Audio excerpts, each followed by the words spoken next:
भगवंताची प्राप्ती केली तर भगवंत आनंदाने देतो महाराज, बरं का, आनंदाने देतो महाराज. काय करायचं, दिले बंगला गाड्या सगळं भगवंताने दिलं, परंतु आपल्याला पृथ्वी तलावर ते सगळं घेऊन राहायचंय का हो, सांगा ना. बाळू मामांच्या वडिलांच्या मनात आलं, पोरग आता घरी बसायलंय, आता याला काहीतरी आपण चाकरी करायला लावलं पाहिजे. मग आता चाकरी करायला लावायचं, परंतु कुठं लावायचं बरं चाकरी करायला. मग बाळू मामाला कोणाकडे पाठवलं, बोला, कोणाकडे पाठवलं चाकरी करण्यासाठी, चंदू काकाकडे, चंदू शेठकडे, बरं का. तिथं पाठवलं आणि बाळू मामाला तिथं गेलेले आहेत बाळू मामाचे वडील आणि बाळू मामा त्या चंदू काकाला म्हणतात, काका आमचा हा छोटासा मुलगा आहे, घरी काही काम करत नाही, मग याला काय करा, तुमच्याकडे चाकरीला ठेवा. आता चंदू काका म्हटले, अरे हा एवढूसा मुलगा काय करणार आहे माझ्याकडे. बाळू मामा म्हटले, मी जे काम तुम्ही सांगताल ते काम मी ऐकल. बरं का, पहिल्यापासूनच एक सवय असते, साधू संतांची ही सवयच असते पहिल्यापासून. सांगितलं तुम्ही जे काम सांगताल ते काम मी करेल. महाराज, 1 दिवस झाला, 2 दिवस झाले, 15 दिवस बाळू मामाची परीक्षा घेतली काकांनी, परंतु 1 दिवस असा घडला, त्या चंदू काकांच्या गोठ्यामध्ये गायी होती आणि त्या गायीला काय झालं, चारा खात नव्हती, दुखणं आलेलं होतं. आता त्यांनी सगळे वैद्य पाहिले, अनेक उपचार केले, परंतु ती गोमाता अन्न खात नव्हती, चारा खात नव्हती महाराज. मग काय केलं, बाळू मामा गेले, हातामध्ये पेंडी घेतली आणि पेंडी घेतल्यानंतर त्या गोमातेच्या अंगावरून हात फिरला आणि हात फिरल्यानंतर ते बाळू मामाने ती पेंडी खाऊ घातली, तर त्या गायीने पेंडी खाल्ली, चारा खाल्ला. एवढी बाळू मामाची ताकद होती, बरं का. अजून सांगू का तुम्हाला महाराज, चारा खाल्ल्यानंतर मग आता चंदू काका म्हटले, वा, अरे छोटासा मुलगा आहे, काहीतरी योगी आहे, काहीतरी गुणी आहे, काहीतरी तपी आहे, काहीतरी ज्ञानी आहे, मग आता याला काय करायला पाहिजे, आपल्याकडे ठेवायला पाहिजे, बरं का महाराज, बरं का बडे बाबा. यो समाज असा आहे, जोपर्यंत समोरचा काहीतरी चांगलं कार्य करीत नाही तोपर्यंत हा समाज कधीच जवळ करत नाही. व्यवहाराच्या भाषेने सांगू का, जोपर्यंत आपल्याकडे पैसा पाणी येत नाही, श्रीमंती येत नाही, तोपर्यंत हा समाज आपल्याला जवळ करत नाही महाराज. तसंच बाळू मामाचं जीवन पाहिलं, चंदू काका म्हणले, काहीतरी हा विद्वान दिसतोय, आता याला काय करा, आपल्या इथं चाकरीला ठेवा. मायबापांनो बाळू मामाला चाकरीला ठेवलं आणि चाकरीला ठेवल्यानंतर बाळू मामाला पहिलं काम सांगितलं, काय काम करणार बाळा. तेव्हा चंदू काकाला म्हटले, शेठजी तुम्ही जे काम सांगाल ते काम मी करायला तयार आहे. मग जातोस का तू मेंढ्या घेऊन चारण्यासाठी. हो जातो ना. आता तुम्हाला मी मेंढ्याचा जन्म सुद्धा कसा झाला सांगतो बरं का. मेंढ्या घेऊन जातोस का. हो जातो ना. मग बाळू मामा चाललेले आहेत आणि मेंढ्या घेऊन चालत असताना 2 दिवस झालं, त्यांनी 3 दिवस असं त्यांचं मेंढ्या वळायचं काम सुरू झालं. आल्यानंतर पूर्ण घरकाम करायचं, त्यानंतर सगळ्या गुरांना चारा टाकायचा, असं त्यांचं काम सुरू झालं मायबापांनो.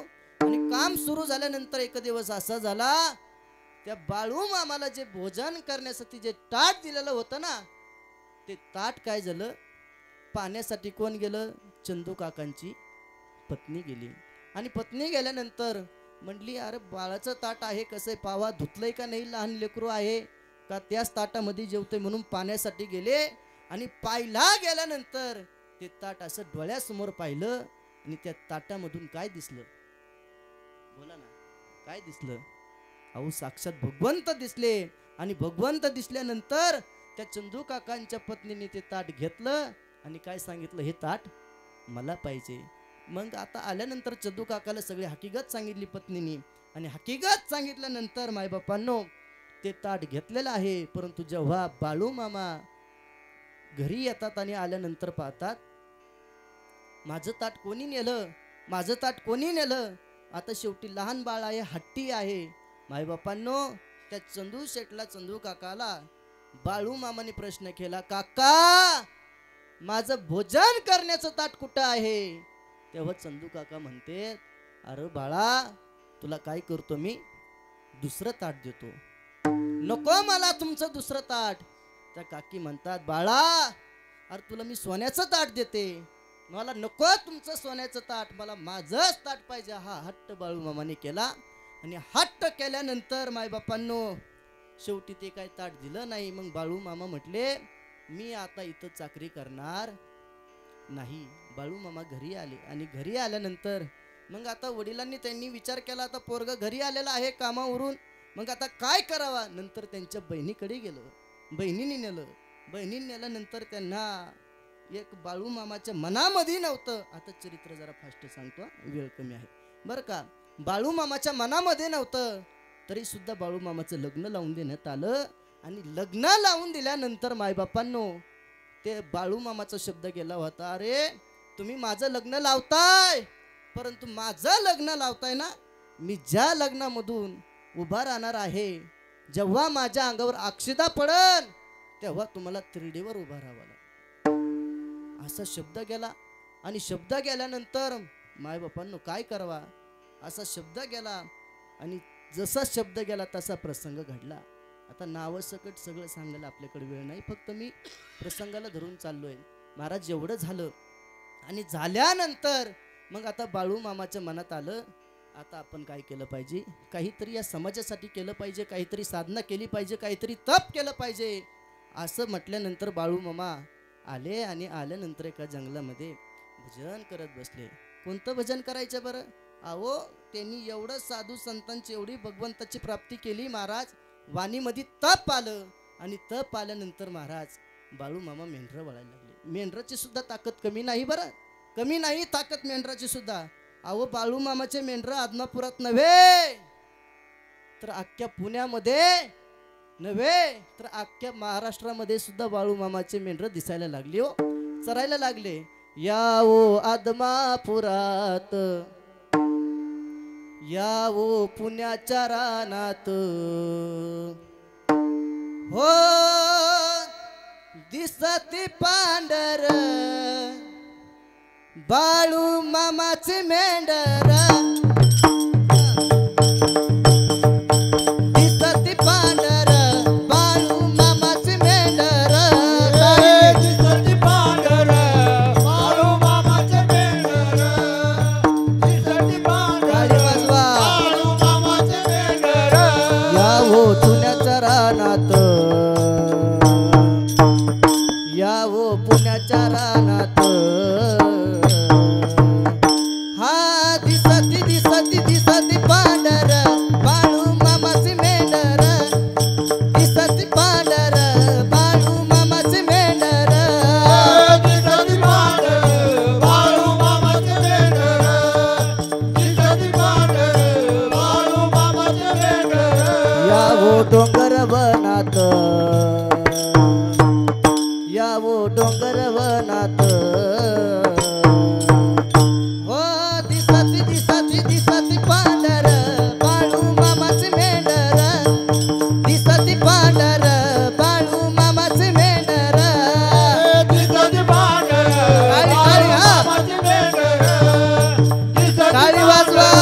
बाळूमामाचे मेंढर, हो दिसती पांढर बाळूमामाचे मेंढर, दिसती पांढर बाळूमामाचे मेंढर, हो दिसती पांढर बाळूमामाचे मेंढर, दिसती पांढर बाळूमामाचे मेंढर, हे दिसती दिसती दिसती पांढर बाळूमामाचे मेंढर, दिसती पांढर बाळूमामाचे मेंढर, दिसती पांढर बाळूमामाचे मेंढर, दिसती पांढर बाळूमामाचे मेंढर.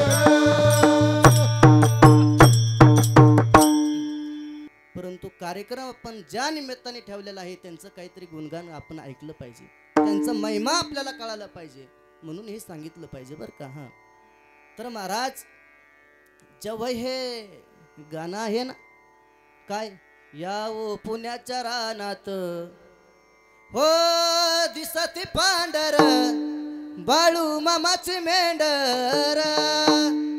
महाराज बाळूमामाचे मेंढर दिसतात, परंतु यांचा जन्म कसा झालेला आहे तुम्हाला सांगतो. आता एका गावामध्ये भावाभावाचं भांडण चालू होतं आणि भांडण असं चालू होतं की ज्या वावरामध्ये नांगरणी करायची आहे त्या वावरामध्ये काय आहे, वारुळ आहे, वारुळ, बर का, वारुळ. आता त्या दोन्ही भावाला त्यांचे वडील सांगायचे, पोराहो, वारुळ हे देवाचं असतं, नांगरू नका. परंतु एकाने हट्टच धरला, बाबा नांगरेल तर मी हे वारुळच नांगरेल.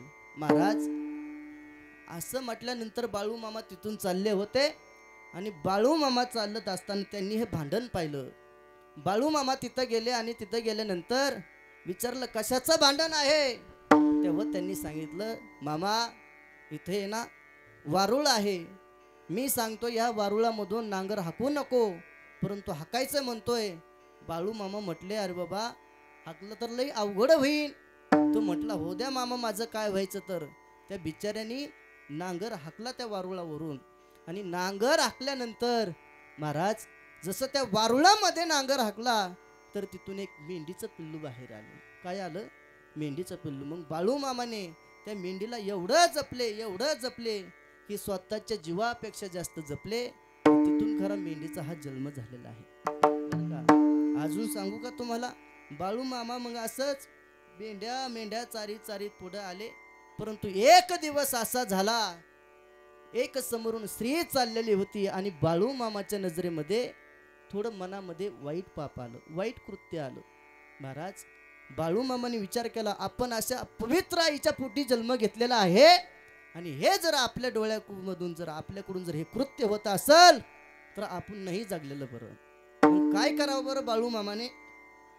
बाळू मामाने का असं रिंगण ओढलं, गोल असं रिंगण ओढलं आणि रिंगण ओढल्यानंतर बाळू मामा मध्ये उभा राहिले. जे खांद्यावर घोंगडं होतं ते बाजूला घेतलं, हातामध्ये काठी होती ती बाजूला ठेवली. महाराज असं रिंगण ओढलं आणि स्वतःला हाणून घ्यायला लागले. अरे बाळा, तू हे काय करतोस? तुला वाटत नाही का हे पाप करतो? असं स्वतःला म्हणतात आणि हाणून घ्यायला लागले. बाळू मामाने विचार केला, अख्खा समाज आपल्या पाया पडतोय, आपल्या मुखामधून शब्द केलेला हा खरा होतोय. मग महाराज, मग एवढं जर होत असेल तर आपल्याकडून जर वाईट कृत्य जर होत असेल तर आपण स्वतः नाही जगलेलं बरं. बाळू मामाने स्वतःने शिक्षा द्यायला सुरुवात केलं, हाणून घ्यायला लागले. एवढं हाणलं का बरं? साधूंना संतांना वाटत नाही की आपण ह्या वाईट मार्गाला चालावा. साधू संतांना उलटी वाटतं की जो समाज वाईट मार्गाने चाललेला आहे याला चांगल्या मार्गाने आपण कसं नेवा हा त्यांचा प्रयत्न असतो. मग महाराज जसं हे बाळू मामा सारखं जीवन आहे, हे संत आहेत. मग नाथ महाराज सुद्धा म्हणतात, देवा जसं पांडुरंग परमात्मा आहे तसं बाळू मामा आहे. मग देवा, जे माझं मन आहे, जसं बाळू मामाचं मनामध्ये वाईट वासना आली होती तसं देवा नाथ महाराज म्हणतात, माझं हे मन कसं आहे? चंचल आहे. मन माझं चपळ आहे. मन माझं हे संसारामध्ये लागून देऊ नको देवा. हे जर माझं मन लागायचं असेल तर संत बाळू मामाच्या चरणावर आणि भगवंताच्या